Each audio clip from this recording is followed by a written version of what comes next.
nos toca el tema 20,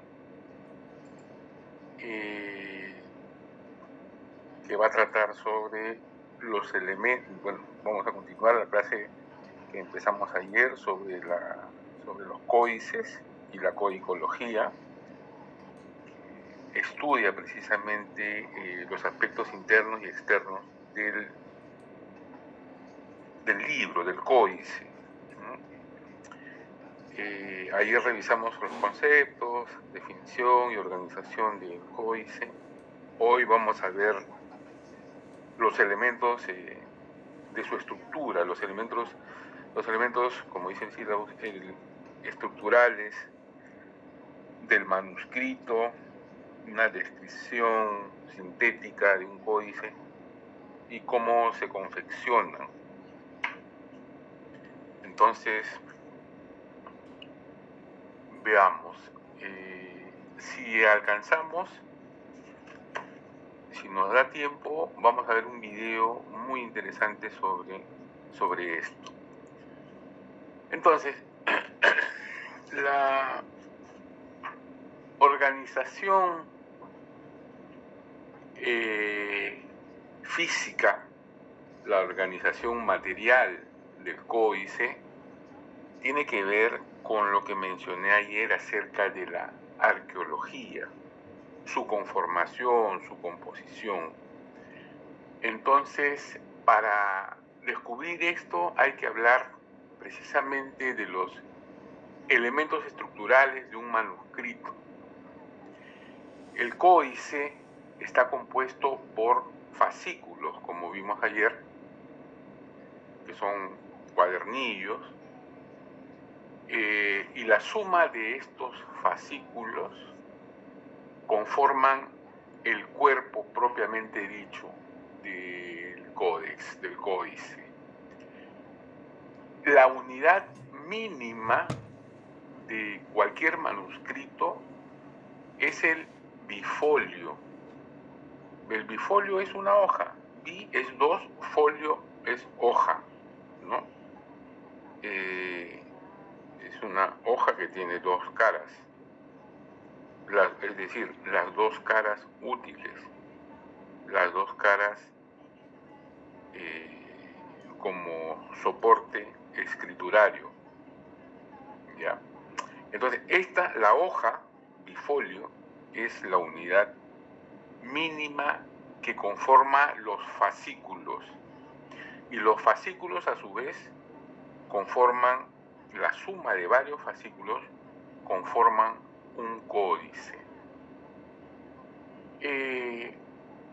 Los bifolios se agrupan, como ya dijimos, por fascículos y dependiendo del número de hojas reciben su nombre. Entonces, de esta manera están compuestos. Ahí les he hecho una pequeña lista. 2 bifolios o 2 hojas se llama duerno, du de 2, opinión de bi, 2 también. 3 folios, ahí está su correspondencia, o sea, son 3 hojas de ambas caras. Entonces estamos hablando en 2, si el cuadernillo tiene 2 folios, estamos hablando de 4 caras. Si tiene 3 bifolios, tiene pues 6 caras, y así sucesivamente, ¿no? Como vimos ayer también, a nosotros ha llegado el fascículo de 4 folios, que es el cuaterno o cuaternión. De ahí deriva la palabra cuaderno. Es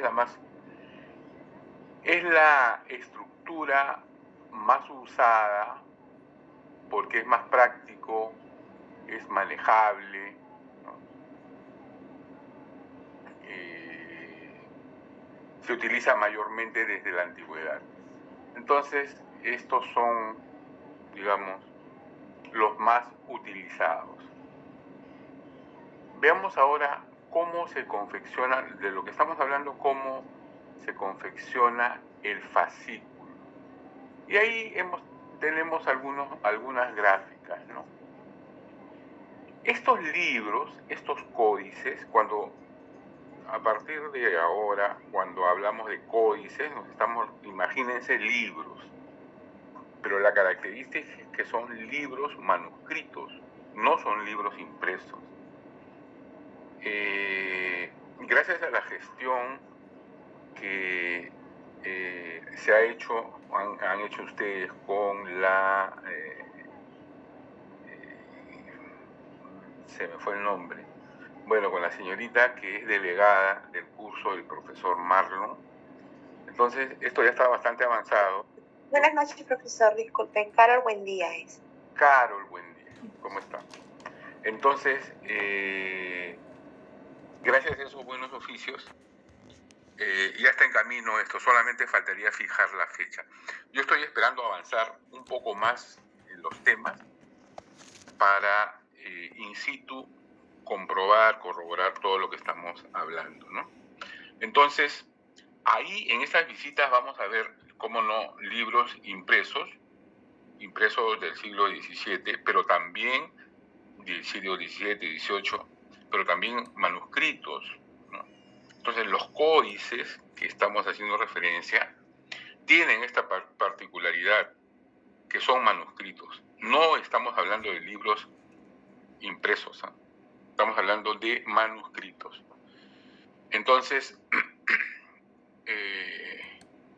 estos códices van a estar condicionados por el soporte que utilicemos para conformarlos, para realizarlos, ¿no? El formato, el tamaño, viene dado por el pergamino fundamentalmente, ¿no? Es decir, por el tamaño del animal. O sea, el pergamino es una vitela, es la piel tratada de carnero, de las ovejas,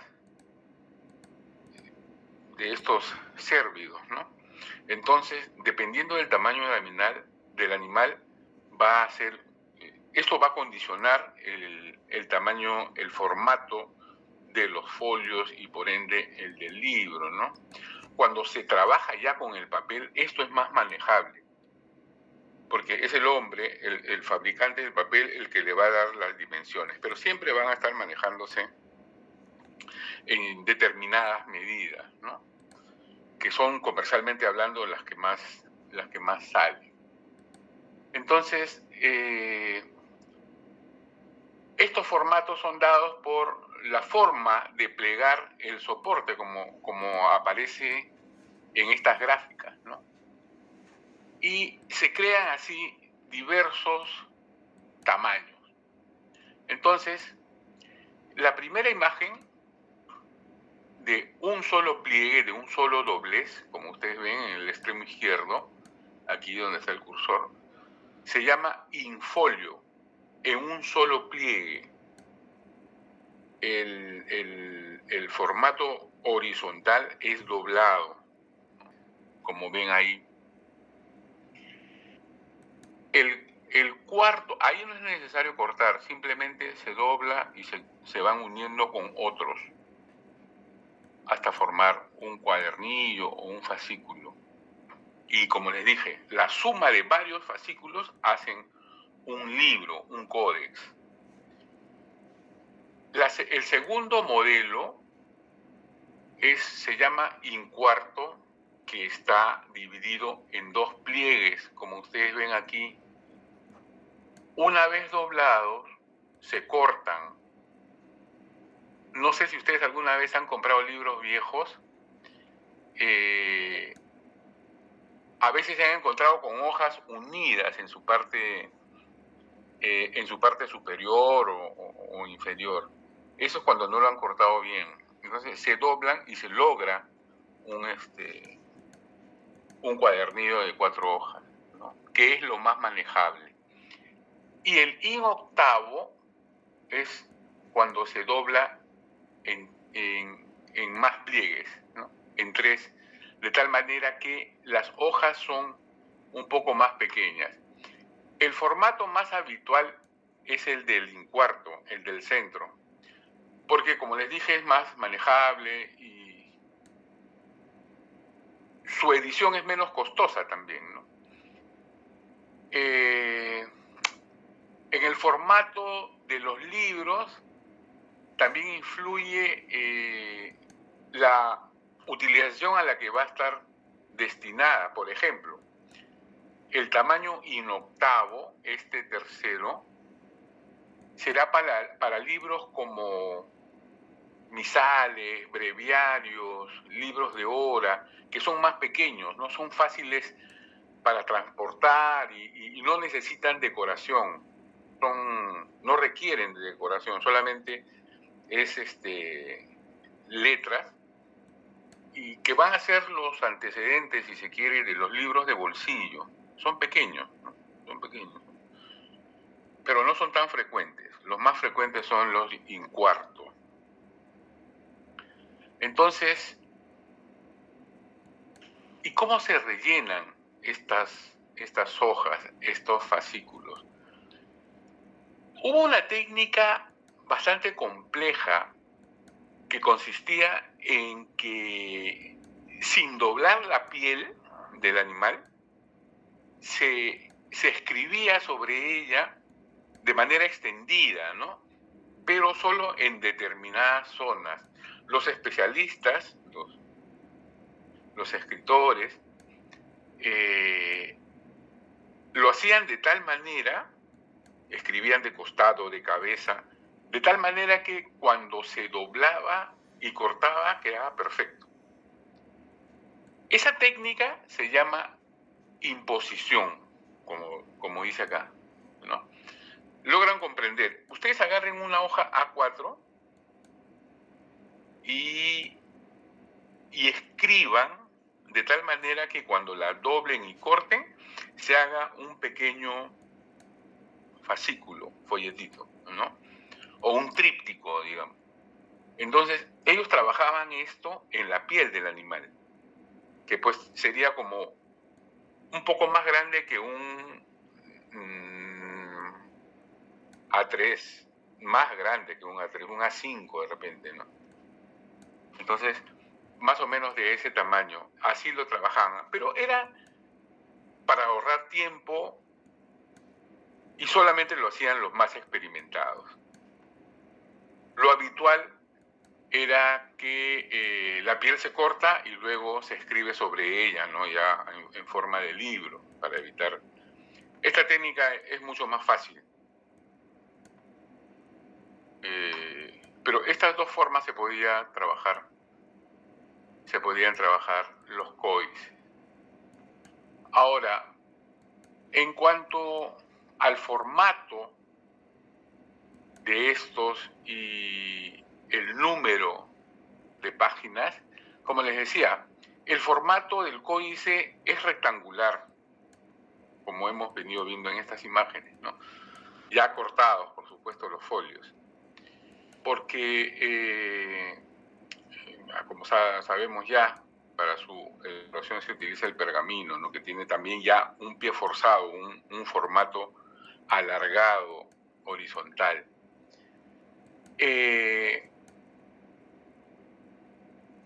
Se busca que tenga márgenes, que haya separación entre los renglones, etcétera. Vamos a ver más adelante unas imágenes, ¿no? Esto se trabaja, por supuesto, cuando el pergamino está en blanco todavía, ¿no?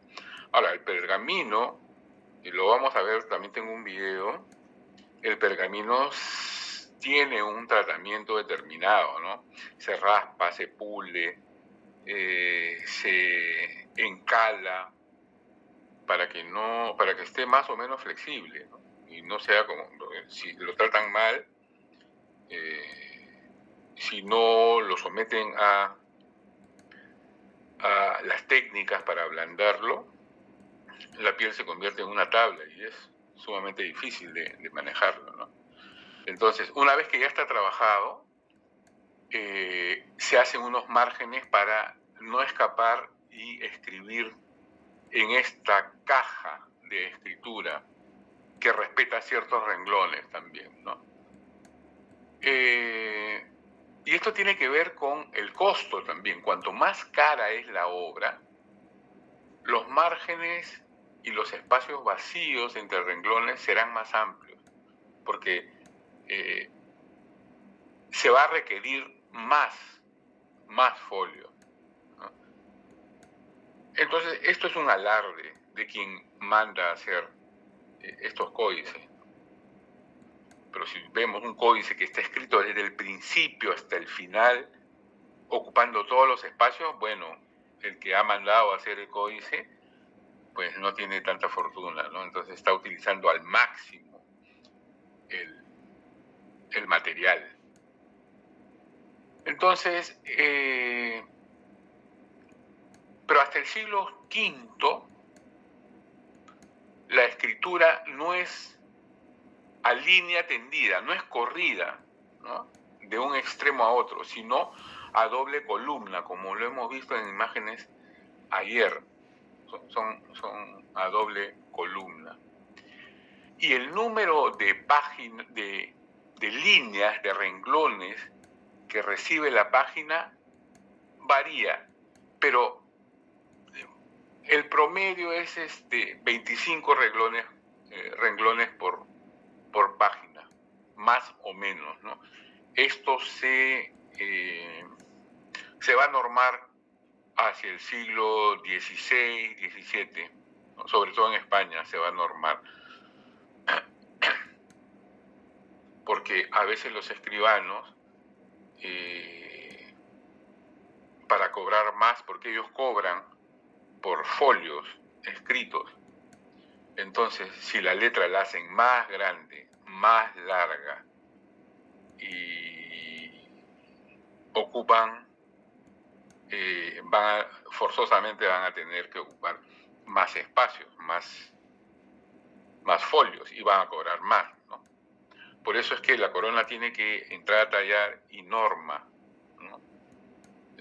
Isabel la Católica es una de las primeras monarcas que establecen ciertas pautas para dirigidas sobre todo para controlar a los escribanos públicos, ¿no?, que, bueno, en toda época cometían sus estropicios.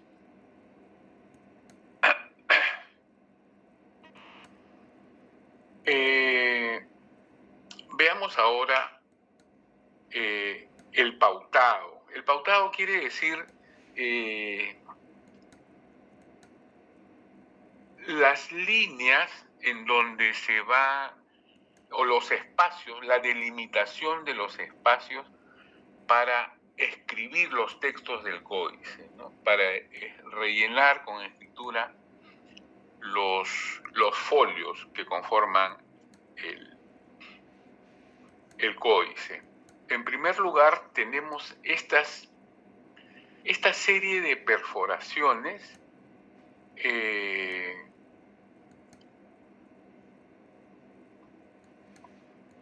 se miden los márgenes del folio, del pergamino, y se colocan líneas, como ustedes ven ahí, para crear precisamente estos márgenes establecidos, conocidos como caja de escritura, ¿no? Solamente en estos espacios se van a escribir, sin salirse de ellos, en la medida de lo posible. Se hacen 4 puntos conocidos como piques, ¿no? Este es el folio antes de ser doblado, ¿no es cierto?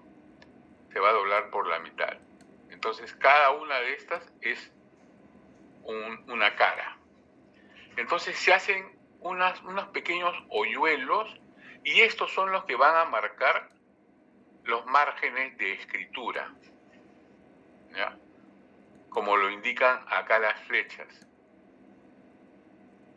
Y estas se hacen, como les dije, estos 4 puntos en las esquinas para marcar posteriormente el soporte, ¿no? Luego se marcan las líneas horizontales, ¿no? Estas, que son las líneas rectrices, como su nombre, como acá se indica, ¿no? Y que se realizan con otros piques en el soporte. Estos suelen desaparecer porque se guillotinan, se cortan los bordes y desaparecen, ¿no? Y te quedas con el folio limpio. Lo importante es que marcan la señalización de la caja de escritura. Es importante para quienes realizan esta. Ahora, no crean que el que escribe sabe leer. Muchas veces, o casi por regla general, solamente el maestro, el oficial, sabía leer y él marcaba la pauta. Los demás operarios solamente seguían las pautas que el maestro oficial les indicaba. Prácticamente eran dibujos de las letras. Muchas veces no sabían lo que estaba diciendo, simplemente copiaban, ¿no? Otros ejemplares, los iluminaban, es decir, ornamentaban estos folios, pero en su mayoría no sabían leer, ¿no? Cuando es labor de los monjes, ellos sí saben leer, pero cuando las empresas son estas empresas de confeccionar códices, las manejan laicos, no necesariamente. Nosotros acá en Lima tenemos un caso, el de un caso palpable, ¿no? Porque tenemos el contrato y tal. Cuando se confeccionaron los libros corales de la Catedral de Lima en 1615, el que lo hace es un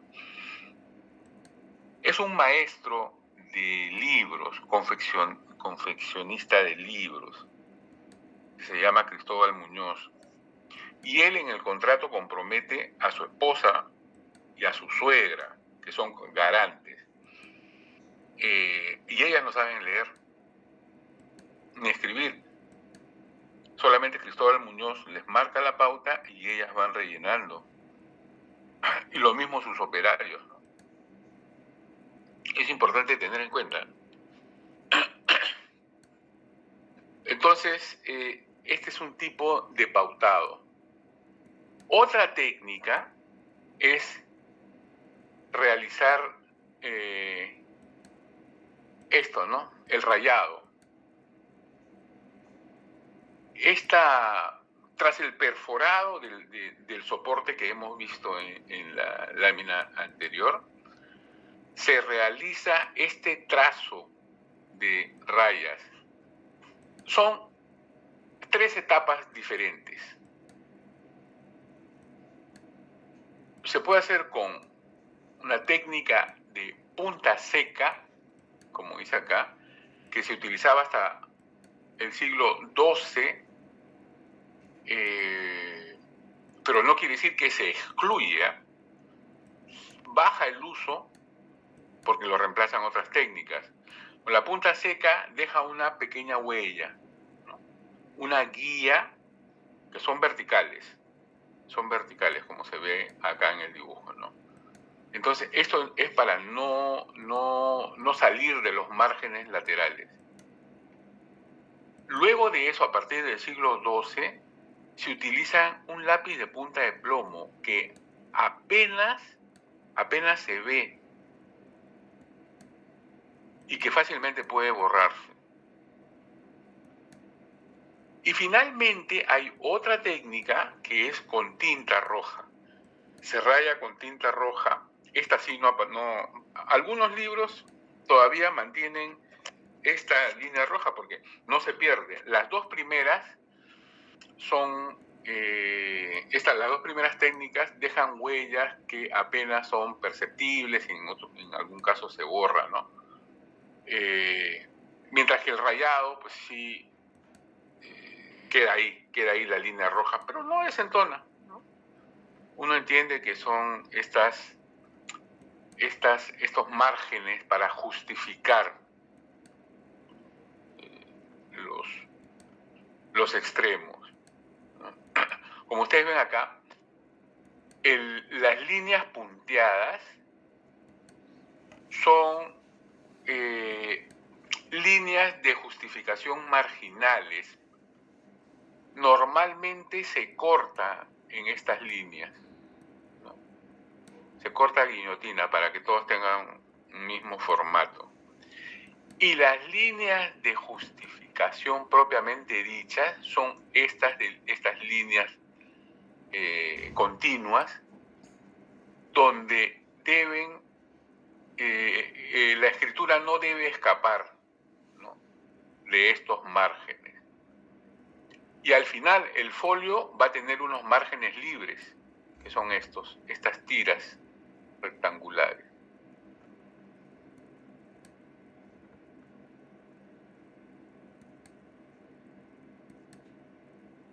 Luego tenemos estas líneas rectrices que son horizontales, ¿no? Y ahí también se define hacia arriba y hacia abajo la caja de escritura. Lo mismo que el dibujo anterior, pero acá con las horizontales. Vemos acá punteadas las líneas por donde se va a cortar, donde se va a guillotinar, y estas líneas rectrices horizontales están marcando la caja del renglón. Uno debe escribir sobre estas líneas, ¿no?, que, como les dije también, un folio debería tener como máximo 25 de estas líneas.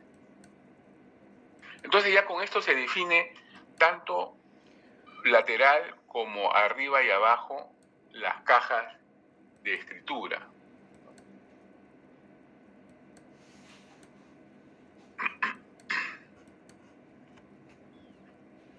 Veamos ahora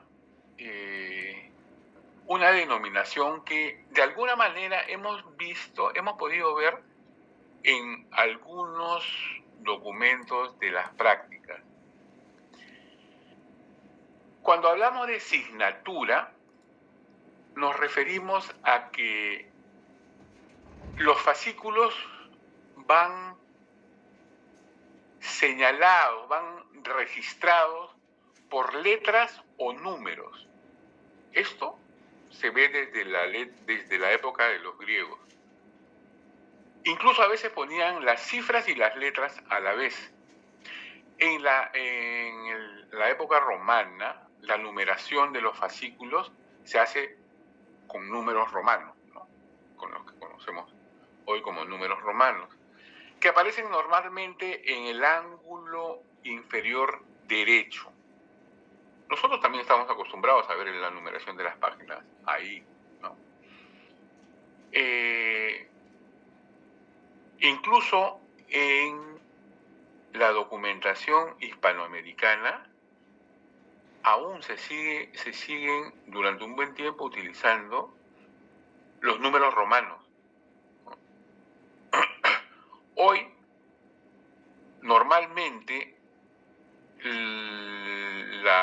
el proemio, el prólogo, hasta la introducción de los libros, se numera con números romanos.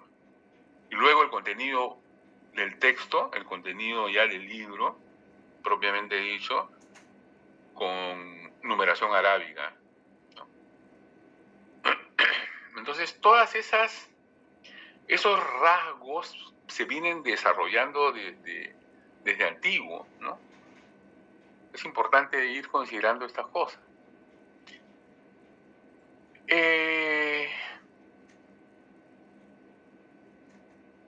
El reclamo, una cosa es la asignatura, la asignación, ¿no? Y el reclamo, no sé si ustedes se han dado cuenta que en algunos documentos hay palabras que en el margen inferior se menciona la palabra la primera palabra que viene en el siguiente folio. No sé si ustedes se han dado cuenta. Voy a traer un ejemplo la próxima clase. Esto servía para que no se confundan en la foliación, para que cuando no estaban numeradas, ¿no? Para que sepan consecutivamente qué folio viene. Es decir, termina la caja del renglón y en el margen izquierdo aparece una palabra que va a ser la primera con la que empieza el folio siguiente. Entonces, esto sirve para que de tal manera, en el momento de la compaginación, cuando se hacen los cortes y tal, no sea más fácil de ubicarlo, ¿no? No haya forma de perderse. Eso se llama reclamo. Como le dije, aparece en el extremo inferior derecho y en las primeras palabras del siguiente folio. En cuanto a la foliación y paginación que vemos aquí, se empiezan a utilizar más adelante, hacia el siglo X y XI, junto con el reclamo, con esta palabrita que les decía, ¿no? En el siglo XII se utiliza más frecuentemente la asignatura y el reclamo, ya que la foliación y la paginación son sistemas más fáciles para ordenar, ¿no?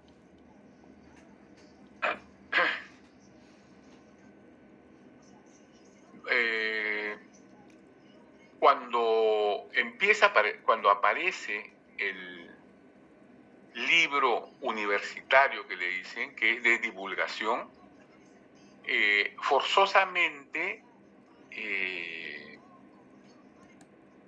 se tiene que organizar mejor el códice, porque la confección, la proliferación de estos libros universitarios, la demanda de estos libros universitarios hace que el sistema de foliación y paginación evolucione para que el ordenamiento, la sistematización sea más efectiva, ¿no? Entonces, esto es bueno que lo tengamos en cuenta, porque normalmente se pagina el folio recto, es decir, ustedes toman un papel A4 y empiezan a escribir su carta o su informe o su documento, ¿no? Cuando acaba de llenar esa cara, ponen folio 1. Esa cara es recta. La parte posterior de esa hoja, cuando le dan la vuelta y empiezan a escribir y la llenan, esa hoja, esa cara no se folia, no se numera. Simplemente sabemos, cuando tengamos que citarla, que es folio 1, o sea, pertenece a la hoja 1, vuelta. Y así la siguiente es la número 2. Número 2 recta, se folia, y la espalda no se folia, sería la número 2 vuelta. Y así sucesivamente, la tercera hoja sería folio 3 recto y la espalda folio 3 vuelta, que no se folia, simplemente uno sabe ya que la vuelta de un folio es la vuelta, que la espalda de un folio es la vuelta del folio indicado en la cara. Eso lo vamos a ver aquí, lo vamos a ver en la documentación de archivo, en la documentación histórica, en la documentación... cuando me refiero a histórica, me refiero a documentación de archivo histórico, ¿no? cuadros estadísticos, contratos, listas, testamentos, todos estos documentos históricos van a tener esa foliación. Se folia ambas caras mucho más adelante, en el siglo XIX, ¿no? Que se denominan ya páginas. Página 1, página 2 es la vuelta. Página 3, página 4 es la vuelta de la página 3. Me dejé entender.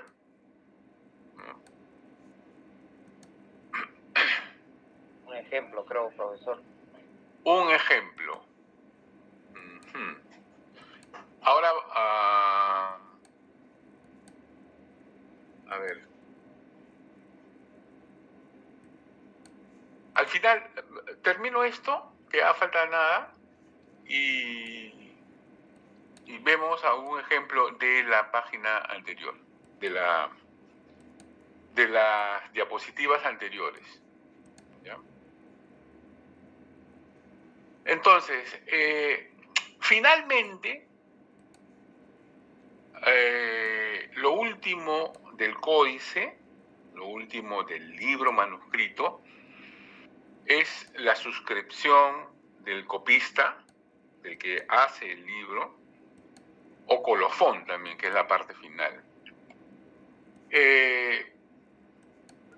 Aquí esta parte nos da mucha información y está dividido en estos elementos que aparecen aquí. La mención del copista, ¿no? El copista es quien, como su nombre lo indica, copia el códice o copia el manuscrito, ¿no? Puede ser laico o puede ser religioso. Hay épocas en que este trabajo lo hacen los religiosos. Mientras más va avanzando, claro, porque los religiosos son los únicos que saben leer y escribir, pero este oficio es aprendido paulatinamente por los laicos también. Entonces aparece uno que trabaja, que hace ciertos trabajos en el monasterio, en la abadía, aprende, le enseñan a leer, le enseñan a escribir, y él fuera ya de la abadía, en sus ratos libres, qué sé yo, empieza a ejercitarse y empieza a enseñar a leer, ¿no? A los documentos de tenencia de la tierra, de carta de ciudadanía, porque les otorgan carta de ciudadanía, por ejemplo, sin saber leer, solamente exhibiendo el documento, que es carta de ciudadanía, él demuestra que es ciudadano de esa región. Pero qué contiene, no saben. Entonces son estos primeros laicos que aprenden a leer los que van llevando esta instrucción. Y entonces, como saben leer, bueno, también saben escribir. Y prontamente les piden asistencia, oye, redáctame esta cartita, este documento, quiero traspasar estas tierras a este señor, entonces quiero dejar algo escrito. Y así, paulatinamente, la escritura se retoma nuevamente en la Europa medieval y va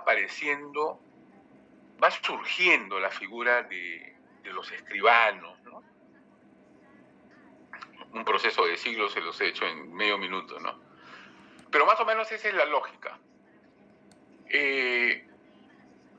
Volviendo a la mención del copista, al final puede aparecer el nombre de este señor acompañado de algunas expresiones de humildad, por ejemplo, ¿no? Tal como lo vimos en los diplomas. Siervo de tal o al servicio de tal señor, hice este manuscrito, ¿no? Hice este libro, hice este documento. Pero además del nombre también pueden aparecer los apelativos, ¿no? Que con el paso del tiempo van a constituirse en apellidos, ¿no? Por ejemplo, Juan Sánchez, el hijo de Sancho, ¿no? Esos apellidos son patronímicos, ¿no? O de lugares, ¿no? Pedro Montañés, porque pues su familia viene de la montaña. Entonces, puede aparecer también el apellido o el apelativo, como les dice. Entonces,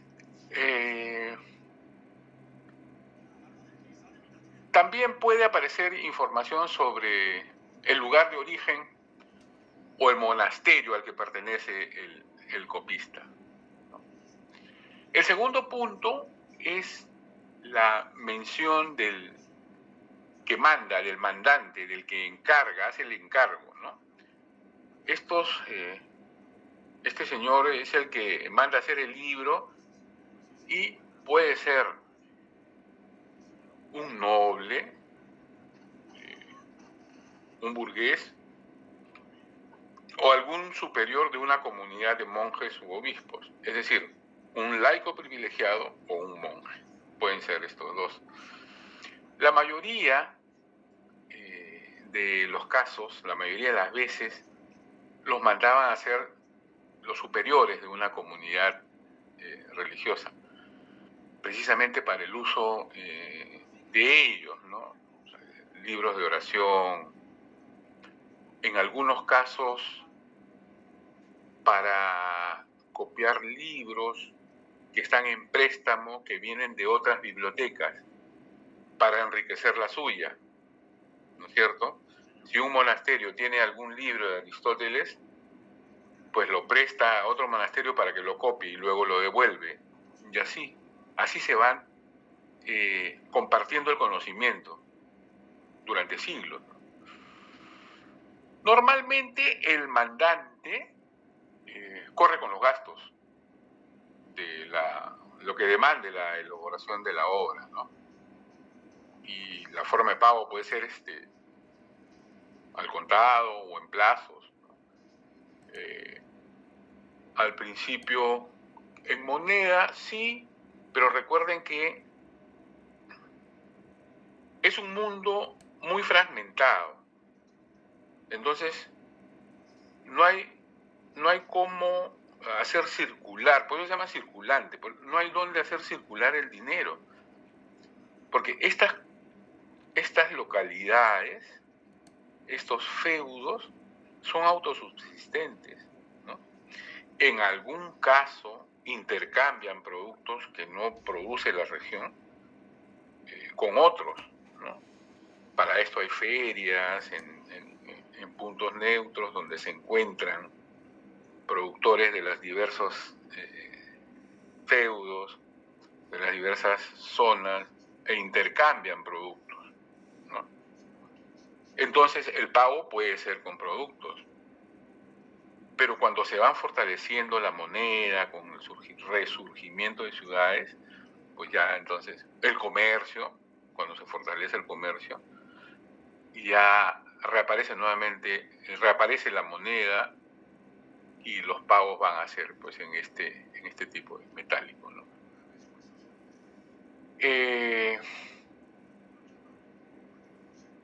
También en algunos casos se puede encontrar las herramientas que utilizó el copista para realizar el códice, ¿no? Para escribir el códice. ¿En qué forma? En forma de lista de estos utensilios y lo que ha costado, como una especie de factura, ¿no? Tal punzón, tanto, tal pigmento, tal, ¿no? Una especie de factura. A veces han aparecido estas cosas. En tercer lugar, aparece también la fecha en que se elabora. Todo esto al final del códice, ¿no? Y la fecha puede ser amplia o corta, ¿no? Encontramos fechas de diferentes formatos, tal como lo hemos visto en los diplomas, ¿no? En los documentos. Año, o ciclos solares o ciclos lunares, el mes, el día, incluso la hora podría aparecer, ¿no? Porque ahí está indicando cuándo empieza a trabajar y cuándo termina, es decir, cuánto le demandó la preparación del códice, ¿no? Entonces, eso favorece al codicólogo, al que estudia los códices, ¿no?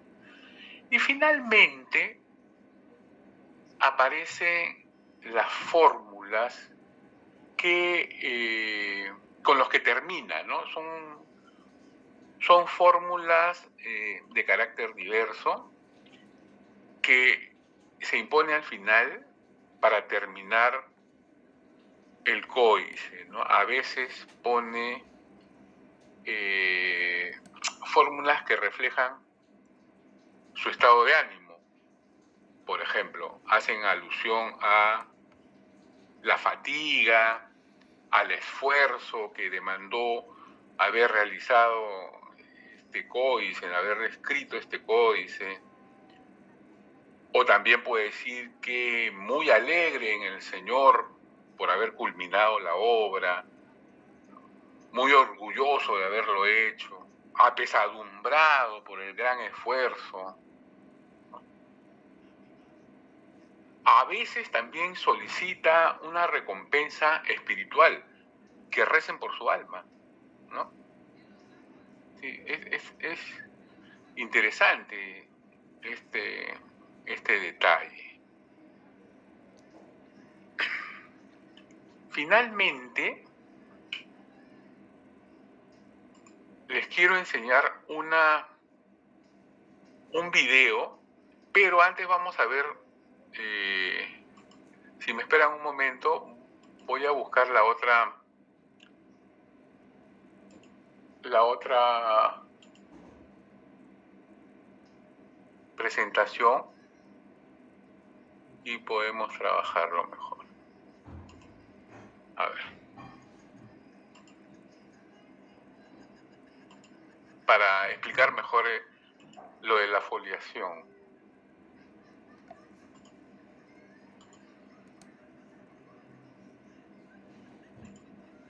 Por ejemplo, aquí no se ve, pero esto es el folio recto. Digamos, este es el folio 50. Y este dibujo está a la vuelta de este folio, ¿no? Se han utilizado las dos caras de este folio. Entonces, si este es el folio número 51, ¿este qué folio es? Pregunta. Este es el folio 51. No, este es el folio 51. Si das la vuelta a esto, te vas a encontrar con esta. 51. 51 vueltas. ¿Me entendió? Sí, profesor. Aquí abajo yo le pongo 51, con números romanos o arábigos. Si este está a la vuelta, yo no le pongo ningún número, porque no se usaba eso. Solo tengo como referencia que este dibujo, ¿cómo lo cito? Está a la vuelta del folio 51. Entonces pongo F51V. Folio 51 vuelta, aunque no esté numerado.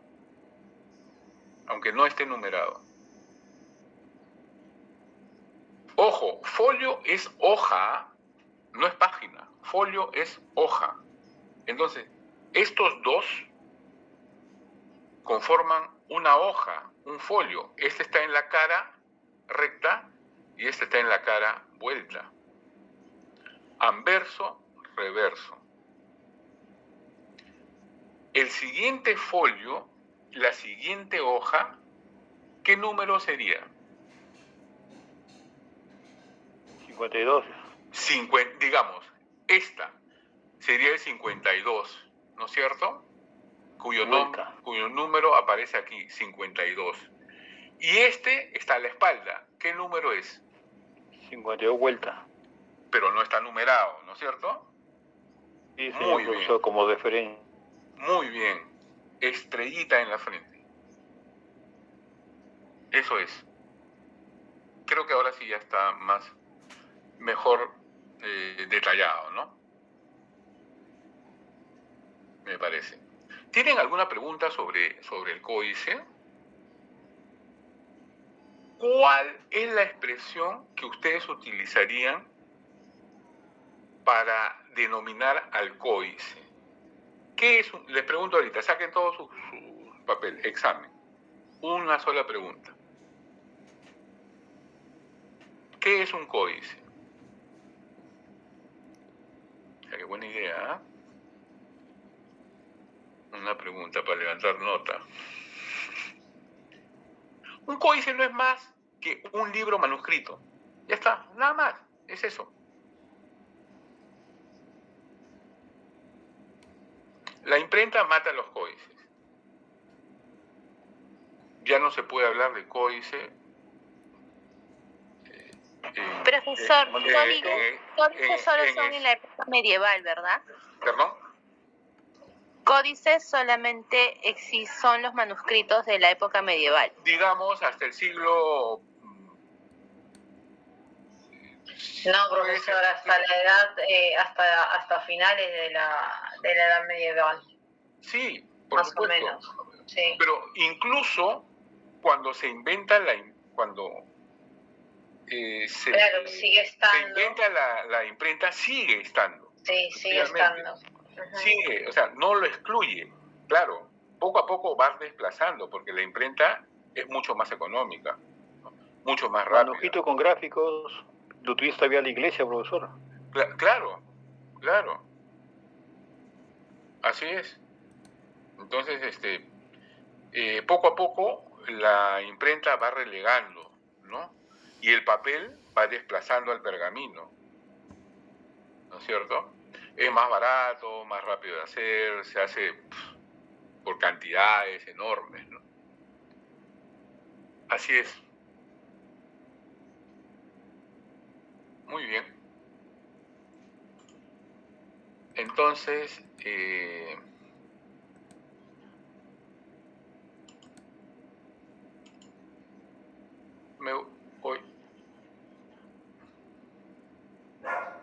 me gustaría ver un video, espero que se pueda.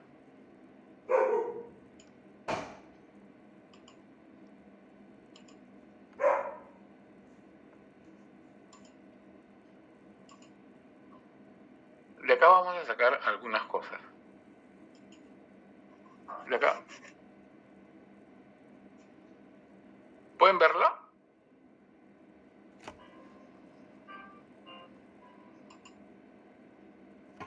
Amigos, ¿pueden ver el video? Profesor, se ve el PPT. Caray. Evelyn. ¿Y cómo hago? Pero, profesor, ¿podría copiar el enlace que sale en YouTube, ponerlo en el buscador y luego compartir una pestaña para poder ver el video? A ver. Lo que me están pidiendo es ciencia, ¿eh? Pero vamos a ver. Profesor, pero en todo caso también podría copiar el video, ponerlo acá en el chat, si no usted deja de compartir y si alguno de los compañeros podría compartir la pantalla, también lo podemos ver. Ya, a ver, déjenme intentar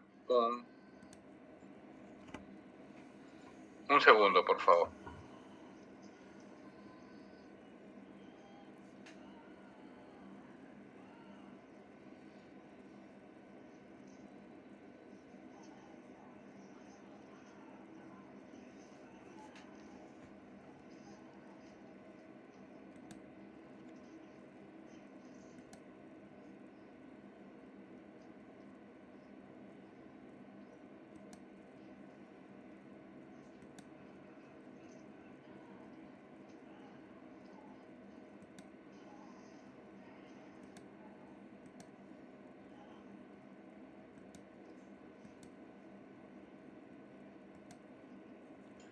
Ya lo pasé al chat, pasé el enlace.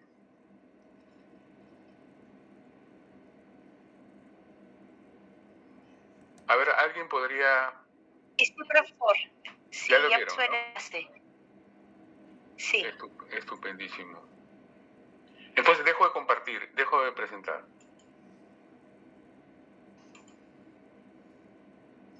Ya.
Profesor, disculpe, Sí, lo escucho.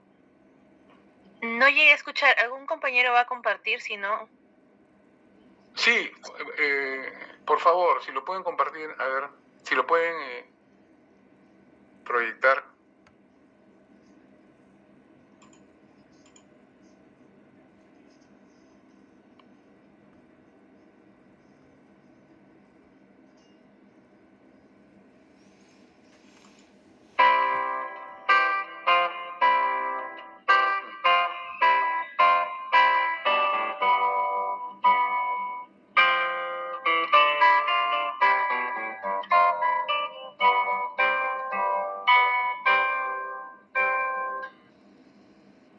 Hola a todos. Hoy tenemos el privilegio de tener con nosotros a José Luis Gonzalo de Sánchez Morero, que es uno de los participantes en el máster, pero también además es un gran bibliófago, casi podríamos decir, por lo menos bibliófilo, como los libros. y coleccionista de libros curiosos, exóticos, y va a enseñarnos su colección comentando un poquito con nosotros. José Luis, de todo lo que tenemos por aquí, yo creo que lo más antiguo quizás sea esta La tablilla de tablilla con escritura cuneiforme. Hombre, realmente el primer soporte de la escritura no fue la tablilla de arcilla, sino que, por lo visto, los primeros soportes de la escritura, o mejor dicho, de la protoescritura, podíamos considerar que era un huevo de avestruz. Y sí, mi colección empieza con un huevo de avestruz, pero no con un huevo de avestruz de hace 40.000 años. Sí. Ahí es donde, en Sudáfrica, en yacimientos arqueológicos, se han descubierto los primeros restos de lo que llamaríamos protoescritura. Pero si ya hablamos de la escritura, los testimonios más antiguos son los que provienen de Mesopotamia. Los más antiguos, porque al tener como soporte arcilla, se han conservado a lo largo del tiempo, durante milenios, bajo tierra, en casi perfecto estado. Claro, porque aquí tenemos también una corteza de árbol, que en este caso es de abedul, que viene de mi jardín y evidentemente no tiene miles de años, pero bueno, pues siempre que leemos en los libros que se escriben corteza de árbol nos imaginamos la corteza esa de alcornoque, ¿verdad? Es cómo se escribirá en esta corteza, pero aquí tenemos esta corteza de abedul que es prácticamente pues, sí, como un papel, ¿verdad? Sí, esto realmente no conservamos ningún testimonio material de la escritura en Europa en corteza de árbol. Pero hay testimonios literarios y testimonios etimológicos que así lo atestiguan. Plinio el Viejo, en su Historia Natural, hablaba de que los antiguos romanos escribían en hojas de árbol. Y de ahí viene el término liber, que realmente liber es la parte interior de la corteza de los árboles. Del tilo, creo. Él habla del árbol, puede ser el tilo, pero esa etimología latina del liber es muy curioso que también la encontremos en inglés y en alemán. Porque en alemán antiguo, ¿cómo se diría? Buch es haya, el árbol del haya. Y Buch en inglés también viene de la misma etimología. Es muy curioso, que tanto en latín, que es un idioma indoeuropeo, como en el alemán o en el inglés, que también lo son, para referirse al soporte de la escritura, empleen un término referido al libro. Así que es muy probable que Plinio tuviera razón cuando hablaba de eso. Y hablando de Plinio, tenemos aquí otro formato de libro, bueno, una epístola de Plinio, en réplica, evidentemente, en papiro, en formato rollo. Exacto. Vemos el papiro que son hojas pegadas unas a otras, el rollo de papiro, no hacían el rollo entero. Aquí vemos, por ejemplo, la unión que llamamos cólesis, o que se llamaban ellos cólesis, y la escritura dispuesta en columnas. O sea que este libro, claro, en las películas vemos que leen así los rollos, ¿no? Pero vemos, este libro había que leerlo tal cual que así. Y ir desenrollando y al final, claro, rebobinar, como aquel que dice, ¿verdad? Y en tu colección tienes otros rollos que son bastante distintos. Por ejemplo, tienes este rollo, esto es pergamino. Sí. Y en este caso la escritura está dispuesta en sentido vertical. Ellos distinguían el rollo volumina, que se lee como el anterior, y este otro tipo de rollo que leeríamos en vertical, y ellos lo denominaban rótulus. Esto sería un rótulus. Ni en el primer caso es evidente. Y este es original. Este es original, y eso es lo que iba a comentar, que en el primer caso es una maqueta, es un facsímil. Lo puedes comprar en bibliotecas, los puedes comprar en museos, y te los venden como reproducciones de rollos antiguos. Un rollo en papiro es valiosísimo por la antigüedad y por la dificultad de conservación. En Europa hubo muchísimos rollos, pero las condiciones climáticas hicieron imposible su conservación. En cambio, en Egipto o en Palestina e Israel, por condiciones climáticas, sí es posible encontrar rollos en papiro. Lo que tenemos aquí es un rollo antiguo, en este caso en un soporte diferente, el pergamino, que va a sustituir al papiro a finales del Imperio Romano, pero es un fósil viviente, porque en realidad esto es un rollo etíope, un rollo amuleto, copiado a las últimas décadas del siglo XIX. Veremos más casos de volúmenes etíopes que para el tránsito del rollo al codex son verdaderos testimonios de lo que ocurrió en torno al siglo IV, siglo V y siglo VI. Sí, porque en Etiopía siguen trabajando los libros exactamente igual que lo hacían en el siglo V. El aislamiento, desde el siglo VII, Egipto es invadido por los árabes. Etiopía, en cambio, queda como un reino cristiano aislado del resto de la cristiandad. Sus copistas, sus libreros, sus encuadernadores aprendieron a fabricar los libros en una época previa al siglo VII. Y claro, nos encontramos que siguen fabricando rollos cuando es un formato que ya había desaparecido del Mediterráneo, pero ellos siguen haciendo rollos. Tenemos que buscar una excusa para visitar Etiopía, ¿eh? Sí, es uno de los sitios que no me puedo quedar sin ver. Tenemos aquí otros rollos que siguen siendo el mismo formato, pero también es totalmente distinto. Sería un rótulo, y en este caso, bueno... Pues en este caso es hebreo, ¿no? Es hebreo, está en cuero, y esto, bueno, realmente... cuando yo lo adquirí, no solo era por el rollo, los hebreos, si digamos que los etíopes mantuvieron esos rollos que hemos visto anteriormente, por un hecho del aislamiento, los hebreos mantienen el rollo, el formato rollo, no por una cuestión de aislamiento geográfico, porque como bien sabemos, tras el año 70, cuando son dispersados por todo el Imperio Romano, no viven aislados, al contrario, viven integrados en las comunidades. En la sociedad romana o en las sociedades medievales o en las sociedades árabes. Ellos conocen perfectamente el formato códice, pero por una razón de identidad religiosa, de diferenciarse religiosamente, determinados libros de carácter religioso, la Torá, el libro de Esther... Esto no es una Torá. Esto es un fragmento. Por eso, es un fragmento. El libro de Esther siguen copiándolo en formato rollo durante siglos y siglos. Para los libros científicos, los libros literarios usan el formato códice, como los árabes o como los cristianos, pero para sus libros religiosos se quieren diferenciar y, como suele ocurrir, buscan el formato más arcaico porque es lo más cercano a la época de Moisés, a la época del Antiguo Testamento. Sí. Y por último tenemos aquí otro rollo que me ha parecido realmente curioso. Bueno, esto lo podríamos llamar rollo, o porque se enrolla, claro, esto se almacenaba... Exacto. ¿Enrollado? ¿Qué es esto exactamente? ¿Es hueso? Es hueso.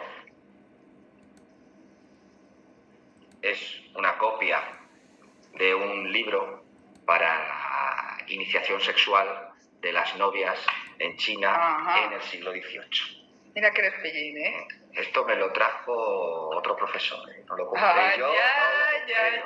No lo compré yo. En China, evidentemente, van a usar el papel a partir del siglo I después de Cristo. Pero antes del papel usaron soportes de muy diferente entidad. Al principio usaron la hoja de palma, después usaron la hoja de bambú, y claro, las hojas de bambú, para convertirlas en libro, había que graparlas o coserlas, y entonces al graparlas o coserlas, la forma de almacenamiento y lectura de los mismos daba lugar a un rollo. A mí me llama la atención cómo las formas del libro son tan iguales en todas partes y aparentemente sin conexión. Exacto. Los chinos no tienen ninguna relación con el mundo grecorromano o con el mundo egipcio. Pero los soportes que emplean, he hablado del bambú, el bambú se enrolla, pero también van a usar otros soportes vegetales como el lino, otros soportes textiles como la seda. La seda, que también se utilizaron en Occidente, el lino. Se usó para otras cuestiones. Claro. Bueno, menos los etruscos. Y los romanos también utilizaron libros de lino. Exacto, los libri lintei. Exacto. Pero de eso no tenemos. No tenemos, no. Podemos poner una foto en el vídeo. Sí. El libro que... Bueno, enróllalo tú porque me da miedo romperlo. El formato que utilizamos ahora del libro... Bueno, si lo rompemos lo paga el seguro de la curso, ¿no? Vale, sí. El libro que utilizamos ahora tiene otro formato distinto, que es el formato códice. Pero, sin embargo, también es un formato muy antiguo porque podría remontarse a esto. Esto, en el fondo, es un librito, ¿no? Pero en... Un díptico que mecánicamente funciona igual que un códice. Esto es un cuadernito de notas, literalmente. La PDA de los romanos. Ahora vamos a poner esto y al lado vamos a poner uno de los rollos. ¿Cualquiera? Cualquiera. El que no hemos mostrado. El que tiene dos. Cornuas. Sí. En el mundo antiguo, mundo mediterráneo, imperio romano, si queréis por generalizarlo, había dos formatos y dos formas de escritura diferentes. Para la escritura, que podemos llamar definitiva, usaban el papiro. Y esto servía para los libros.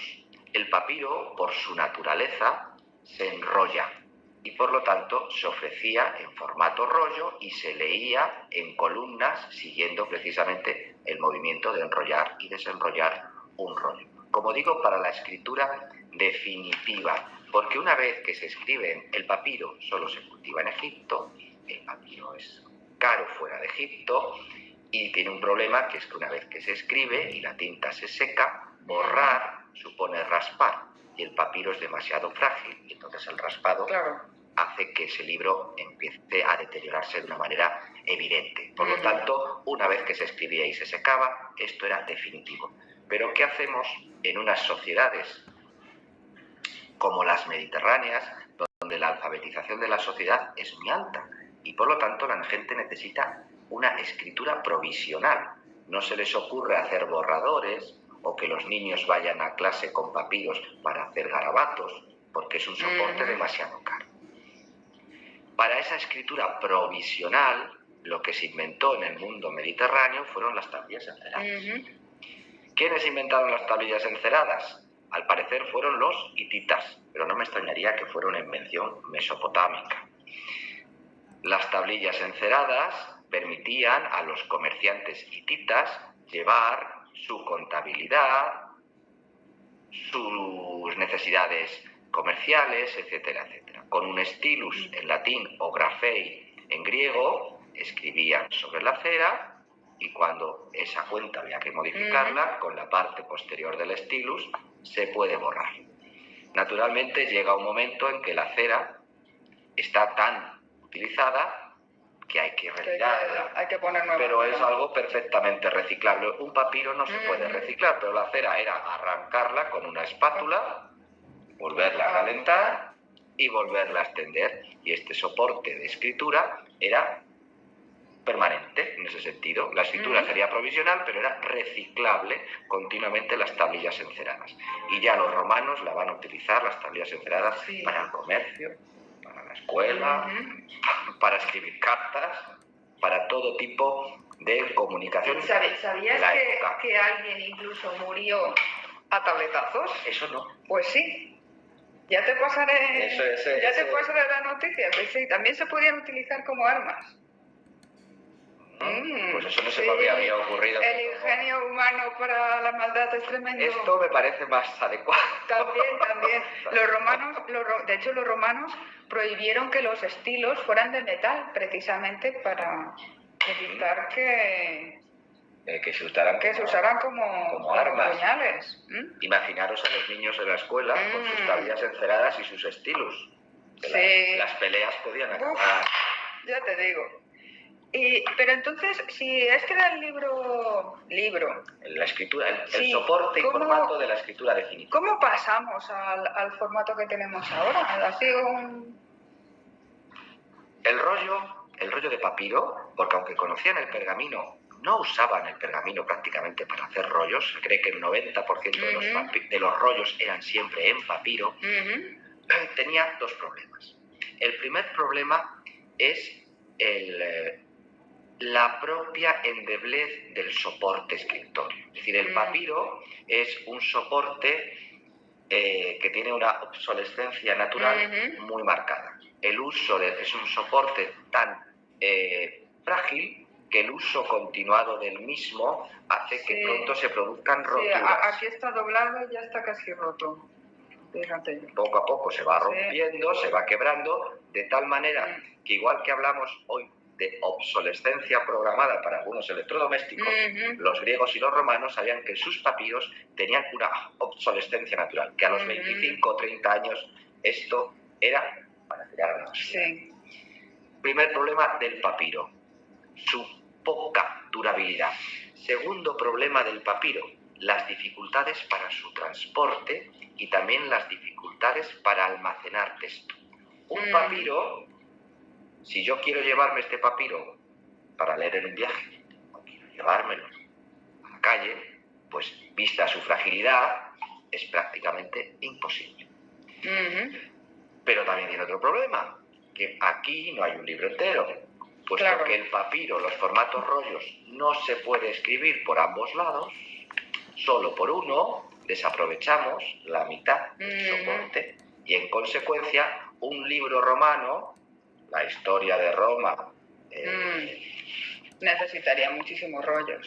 El de Tito Livio, la historia de Roma de Tito Livio, pues pone que son 20 libros. Los 20 libros de la historia de Roma desde la fundación de la ciudad. Claro, esos 20 libros eran 20 rollos. Es que eran 20 libros. 20 rollos. Claro, porque ahora la historia de Tito Livio nos cabe en un libro. Exacto. ¿Por qué tiene 20? Porque originalmente eran 20 libros. Nadie se lleva un libro formado por 20 rollos por la calle, a no ser que tenga un esclavo que cargue con la capsae a la espalda o en la cabeza o así.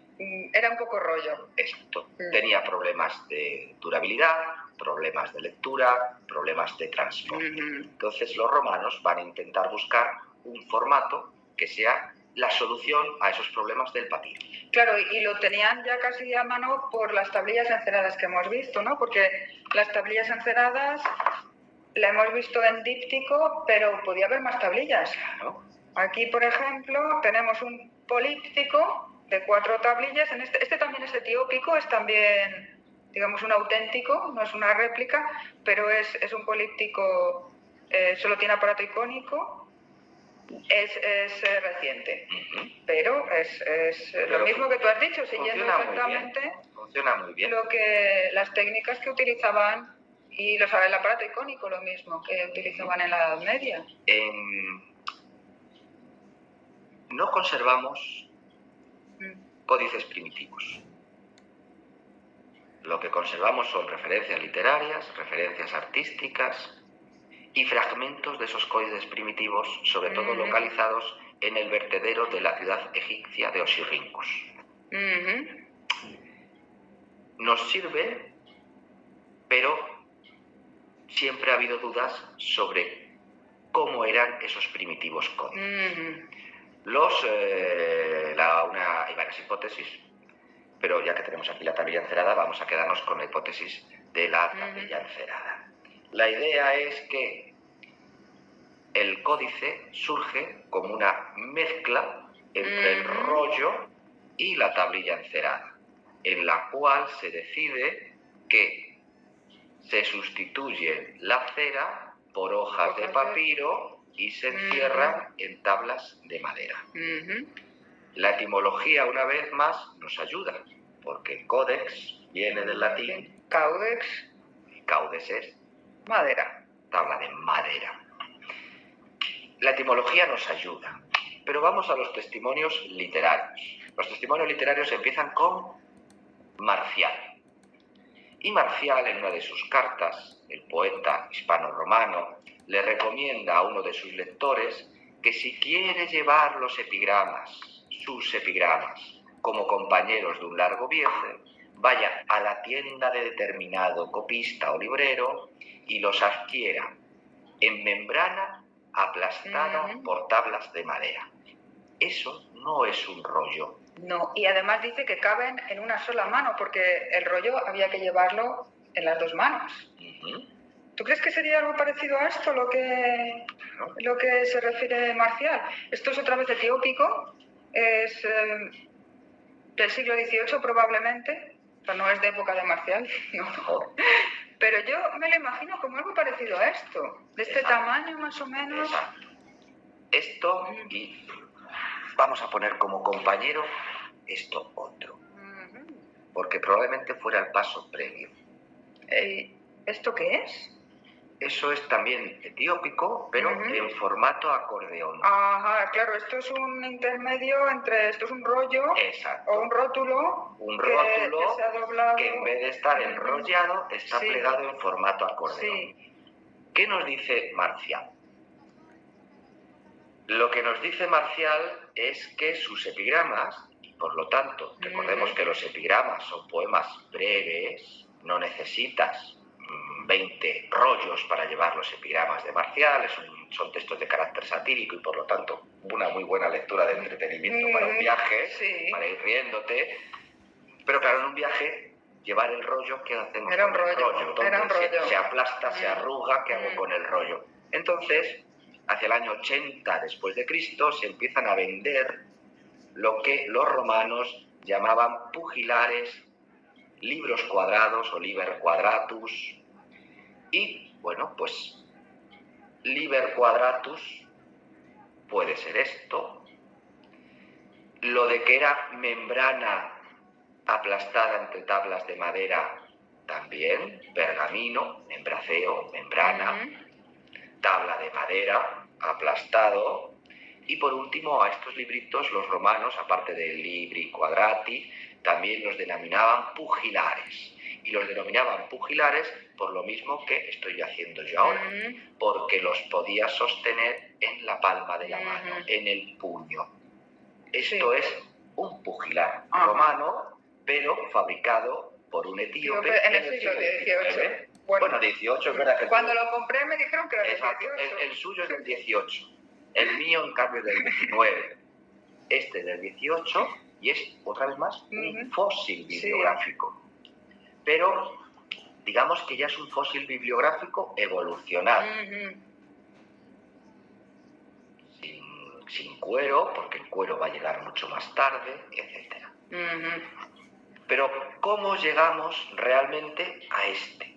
Mi idea es que lo que hicieron los antiguos romanos no es pasar directamente al plegado, porque el códice tiene un plegado que a nosotros hoy nos parece muy sencillo, pero cuando llevas 3000 años enrollando, no es nada sencillo llegar a la conclusión de ese plegado propio de los cuadernillos, sobre todo porque una vez que pliegas llega un momento que tienes que guillotinar y quizás eso suponía un problema mental para ellos. Sin embargo, como se puede ver en este libro acordeón etiópico, que este sí es del siglo XIX, es un libro amuleto, nos encontramos con que realmente la idea material de composición es que esto se trata de una filacteria de pergamino.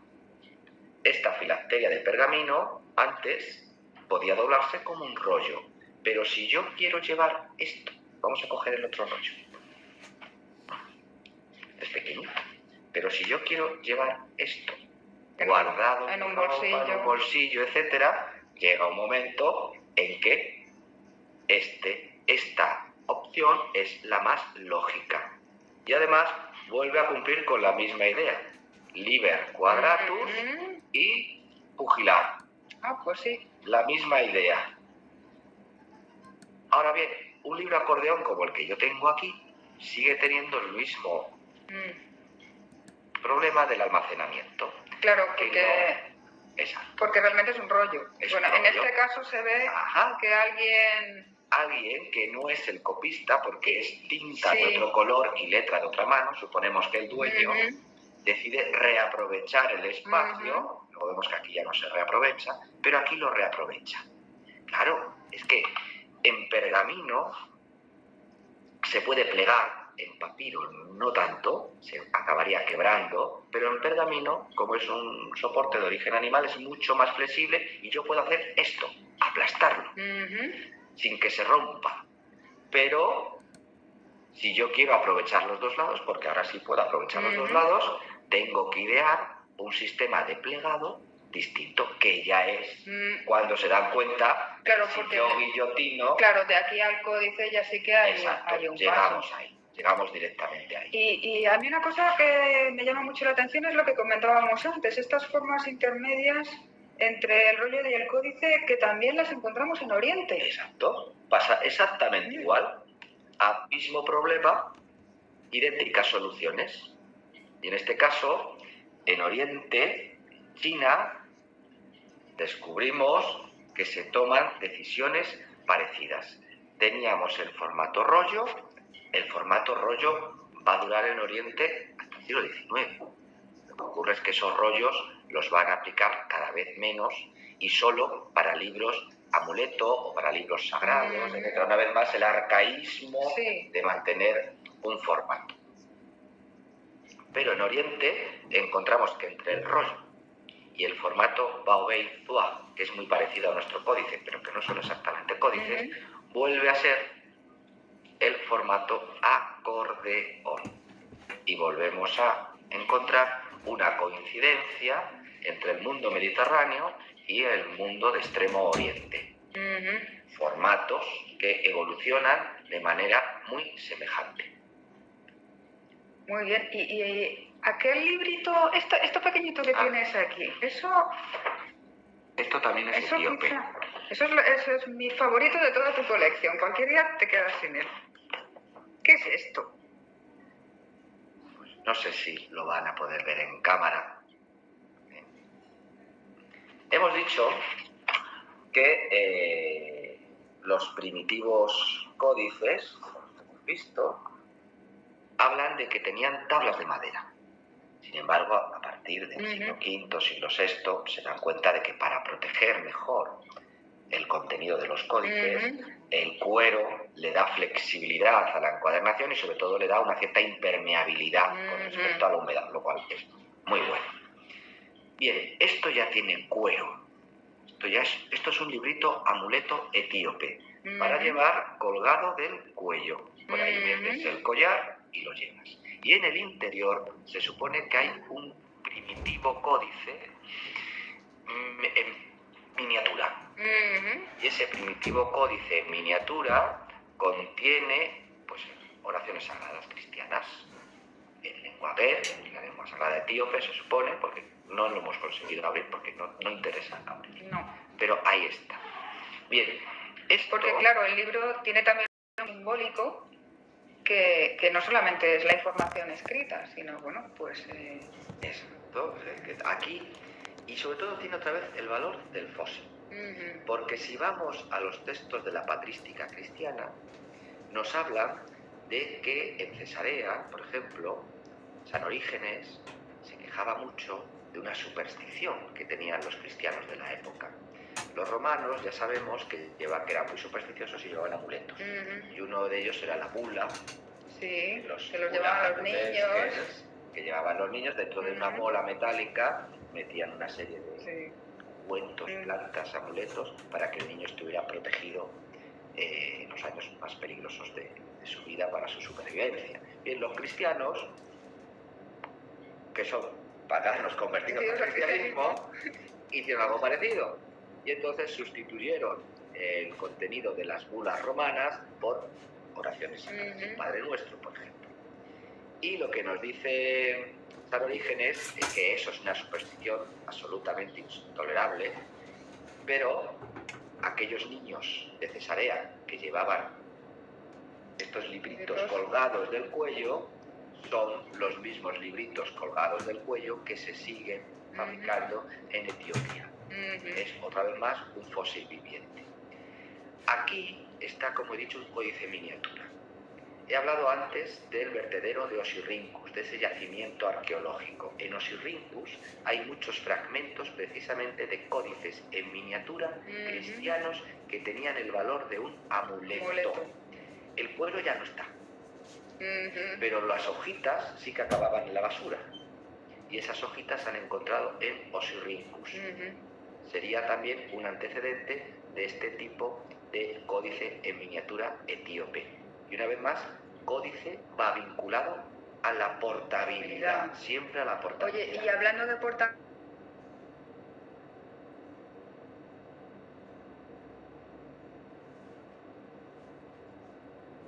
Bueno, muchas gracias por el servicio de haber compartido este video. Faltan unos 10 minutos, menos de 10 minutos, donde ya habla propiamente el códice, profesor. Me gustaría que se den un tiempo para terminar de ver este video, ustedes, y luego conversar la siguiente clase. Vamos a pasar lista ahora. A ver.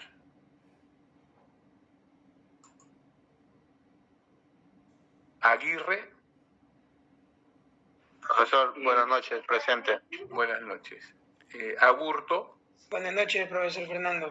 Buenas noches, ¿cómo está? Anchelia. Presente, profesor. Buenas noches. Gracias, buenas noches. Ángeles.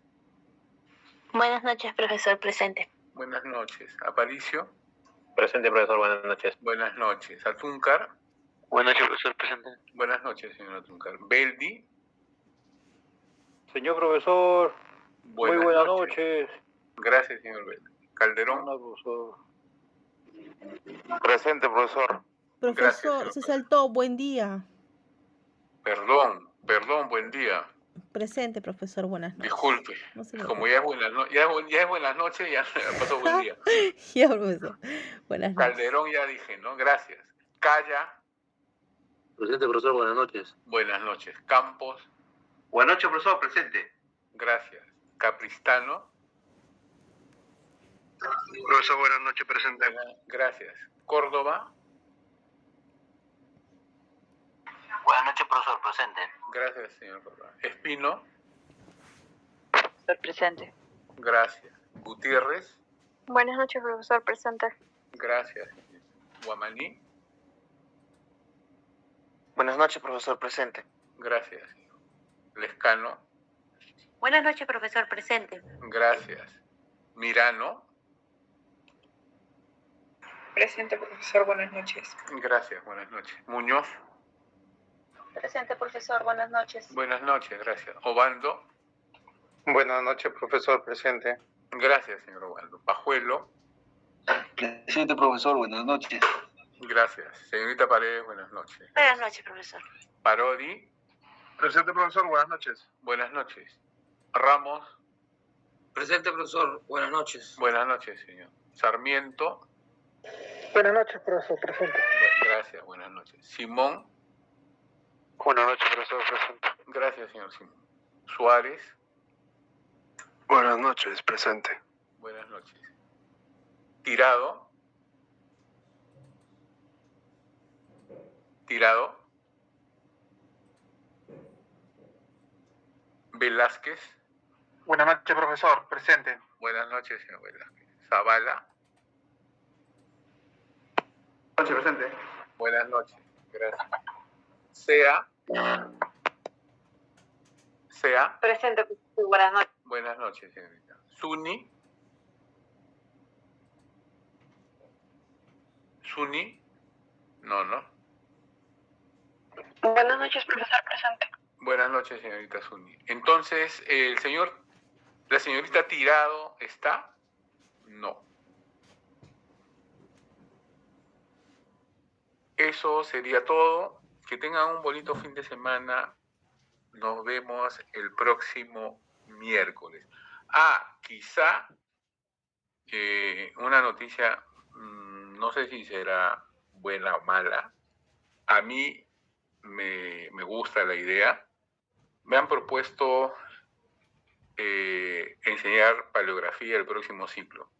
Entonces, nos veremos las caras si es que eso se concreta también el próximo ciclo. Ya. Muchas gracias. Qué buena noticia, profe. Bueno. Qué buena Gracias. noticia, profesor. Bueno. Gracias.